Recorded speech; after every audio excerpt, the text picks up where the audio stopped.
Assalamualaikum, halo teman-teman semua. Terima kasih kepada teman-teman yang sudah bersedia untuk menonton video ini di kanal YouTube saya.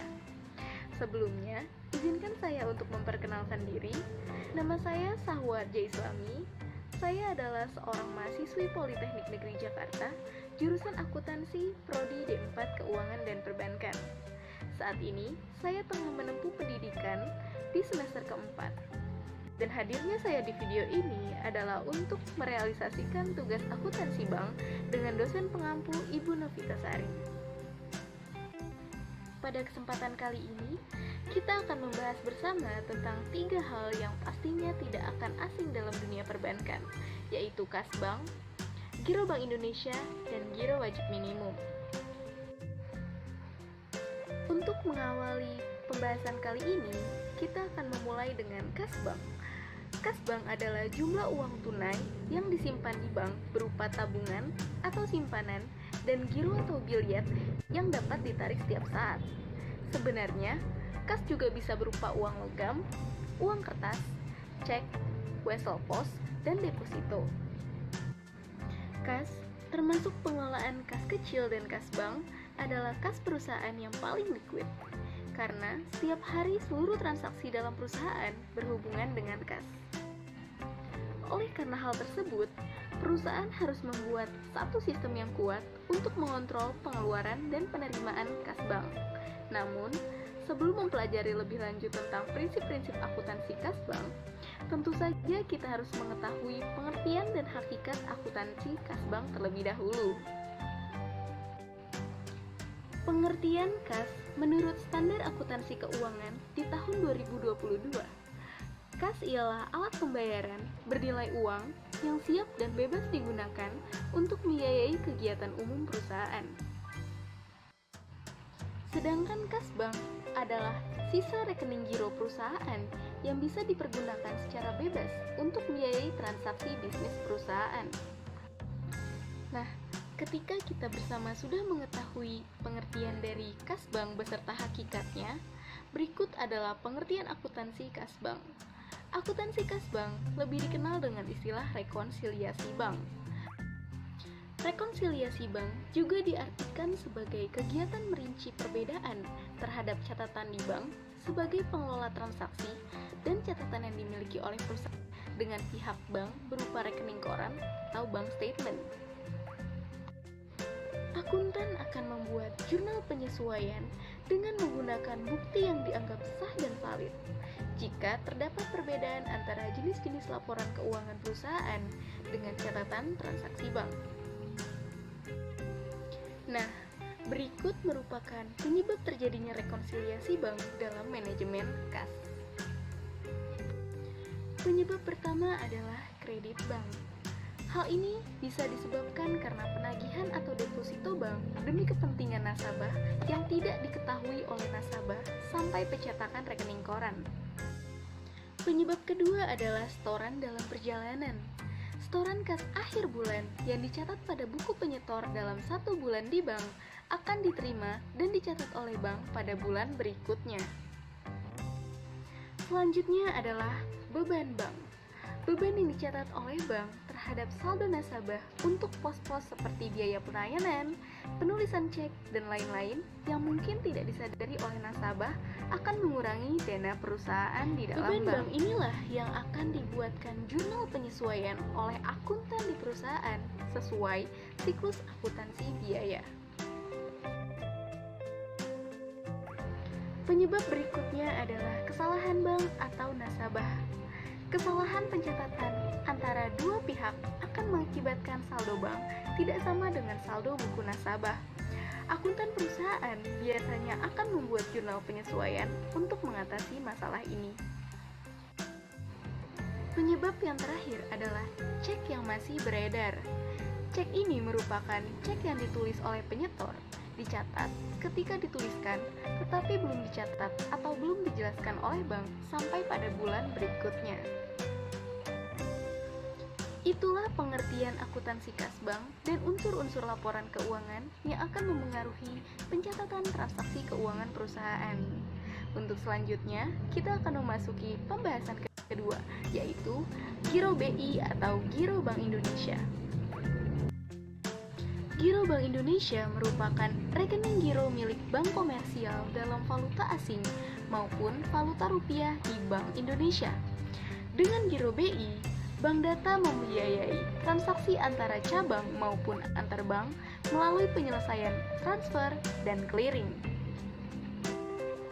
Selain itu, giro ini juga dapat digunakan untuk membayar penarikan deposito yang relatif besar dan pemberian kredit.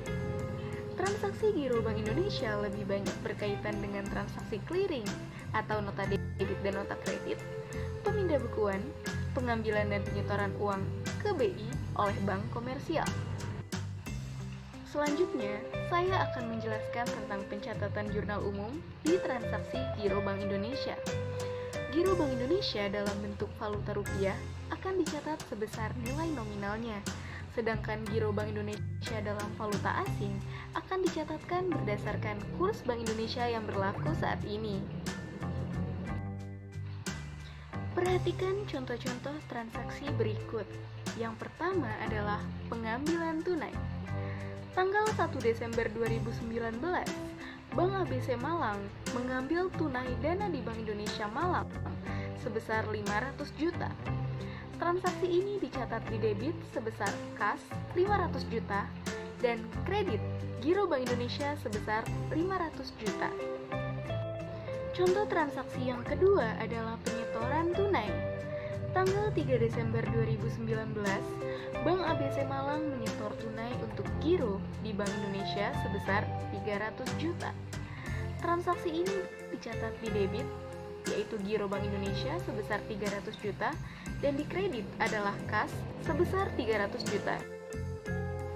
Contoh transaksi selanjutnya adalah penarikan clearing. Tanggal 4 Desember 2019, Bank ABC Malang menerima tagihan dari Bank Setia Hati Malang sebesar 100 juta rupiah untuk beban saudara Budi. Pencatatan ini dicatat dalam jurnal umum di debit, yaitu giro saudara Budi sebesar 100 juta rupiah, dan di kredit, yaitu giro Bank Indonesia sebesar 100 juta rupiah. Untuk transaksi terakhir adalah penyetoran clearing. Di tanggal 5 Desember 2019, Bank ABC menyerahkan warkat clearing ke Bank Indonesia. Dan pada hari itu juga, clearing kedua dinyatakan berhasil sebesar 200 juta rupiah. Untuk keuntungan rekening giro saudara Ali, maka jurnal pada clearing kedua adalah...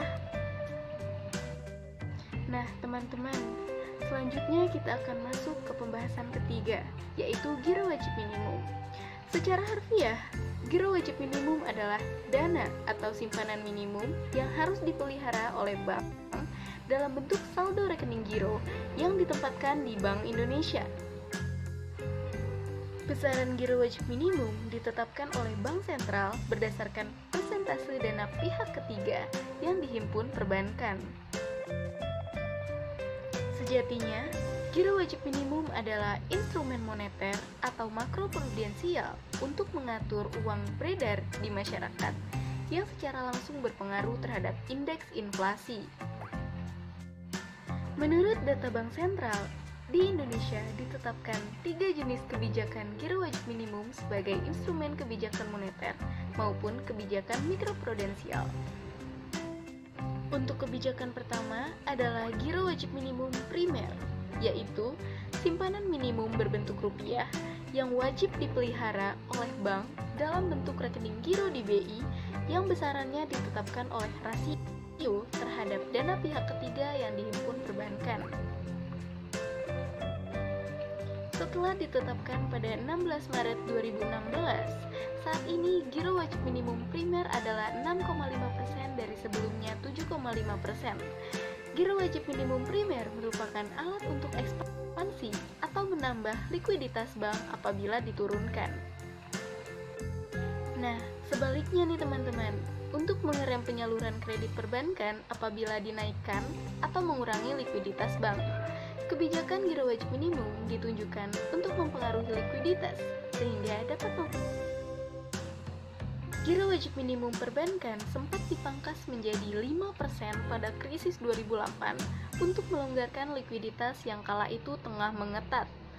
kemudian dinaikkan lagi menjadi 8% pada 2010.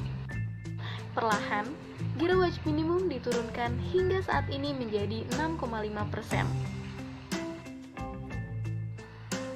Untuk kebijakan kedua adalah giro wajib minimum sekunder, yakni cadangan minimum berbentuk rupiah yang wajib dipelihara oleh bank berupa surat berharga seperti sertifikat Bank Indonesia, sertifikat deposito Bank Indonesia, maupun surat utang negara atau disingkat SUN.